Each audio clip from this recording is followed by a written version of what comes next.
18খনকৈ জিলাত জাৰি কৰা হৈছে ইয়েলো এলাৰ্ট ৰাজ্যত হ'ব প্ৰচণ্ড বতাহ লগতে বৰষুণ ৰাজ্যৰ বিভিন্ন প্ৰান্তত প্ৰচণ্ড বতাহ বৰষুণ হাই এলাৰ্ট জাৰি কৰা হৈছে বতৰ বিজ্ঞান কেন্দ্ৰৰ পৰা সাৱধান হওক ৰাজ্যবাসী আজিৰে পৰা 15 আগষ্ট পৰ্যন্ত বতৰে ল'ব পাৰে কাল ৰূপ ইতিমধ্যে গুৱাহাটীকে আদি কৰি বিভিন্ন প্ৰান্তত আৰম্ভ হৈছে বৰষুণ আজি 18খনকৈ জিলাত জাৰি কৰা হৈছে ইয়েলো এলাৰ্ট দক্ষিণ হালমাৰা মানকচৰ ধুবুৰী কোকৰাঝাৰত হ'ব প্ৰচণ্ড বৰষুণ গোৱালপাৰা বৰপেটা বঙাইগাঁও জিৰাং বাক্সাত হাই এলাৰ্ট জাৰি কৰিছে উদালগুৰি কামৰূপ মেট্ৰত হাই এলাৰ্ট জাৰি কৰা হৈছে কৰিমগঞ্জ হাইলাকান্দি কাছাৰ ডিমা হাছাওত হাই এলাৰ্ট জাৰি কৰিছে লখিমপুৰ ধেমাজি ডিব্ৰুগড় তিনিচুকীয়াত হাই এলাৰ্ট জাৰি কৰিছে আপোনাৰ অঞ্চলত বতৰ কেনেকুৱা জনাওক কমেণ্ট বক্সত গুৰুত্বপূৰ্ণ খবৰ হাজু হওক ৰাজ্যৰ লাখ লাখ মহিলা 17 ছেপ্টেম্বৰত ভাগ্য উদয় হ'ব 40 লাখ পৰিয়ালৰ হাজু হওক ৰাজ্যৰ লাখ লাখ মহিলা ছেপ্টেম্বৰ মাহৰ 17 তাৰিখে ভাগ্য উদয় হ'ব মহিলাসকলৰ আহি গ'ল অৰুণোদয় 3.0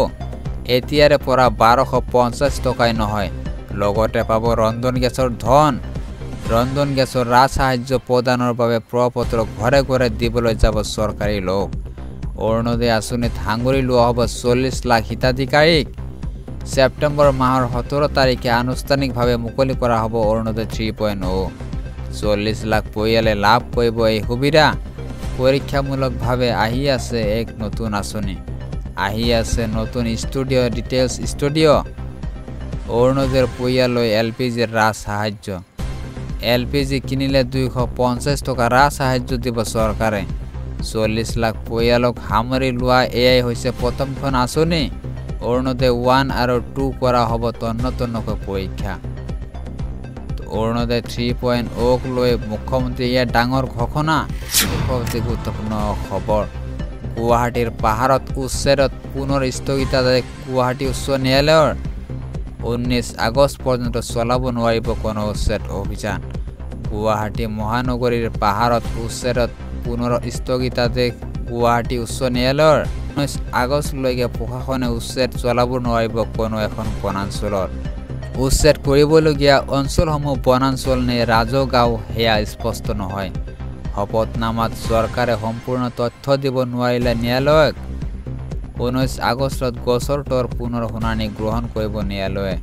তেতিয়ালৈকে প্ৰশাসনে উচ্ছেদ চলাব নোৱাৰিব পাহাৰত তাছিল সংৰক্ষিত বনাঞ্চলত উচ্ছেদৰ বাবে জাননী জাৰি কৰিছিল ৰাজ্য চৰকাৰে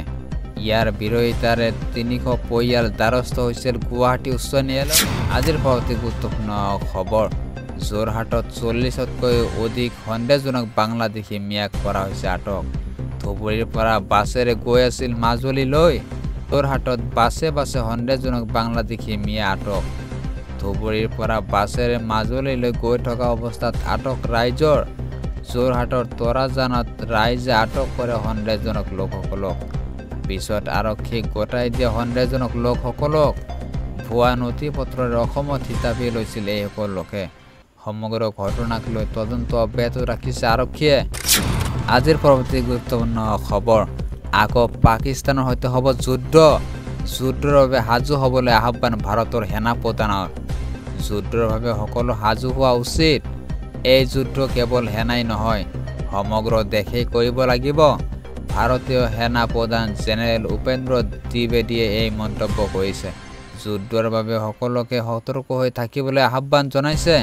পাকিস্তানৰ সৈতে যুদ্ধ দবা খেলৰ দৰে যোৱা 22 এপ্ৰিলৰ পেহেলগামৰ ঘটনাই সমগ্ৰ দেশ কঁপাই তুলিছিল অপাৰেশ্যন সিন্দুৰৰ দ্বাৰা পাকিস্তানক উচিত প্ৰত্যুত্তৰ দিছে ভাৰতে